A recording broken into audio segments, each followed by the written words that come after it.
Hello everyone, and welcome back to a new video. In this video, I'm gonna show you guys how you can view the hybrid energy flow monitor on your Toyota Corolla. So if you guys want to learn how to do it, just follow the steps that I'm gonna show you. So make sure your car is started, and then all you need to do, guys, is go to your dashboard settings. In order to be able to navigate through your dashboard menus, all you need to do, guys, is use these arrow buttons and this OK button to confirm. So I'm gonna give you guys a closer look on the dashboard.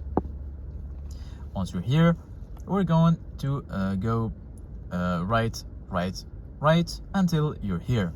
Once you're here, in order to see your hybrid energy flow monitor, all you need to do, guys, is click on the down arrow, and then as you can see, guys, here you're going to find or see your hybrid energy consumptions, and you're going to find also your battery level as well.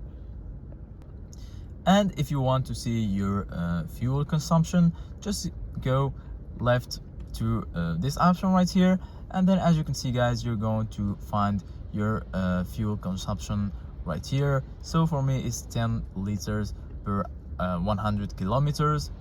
So here you're going to find also your eco score and so on. So this was it, guys, for today's video. Thank you guys for watching, and see you guys in the next video.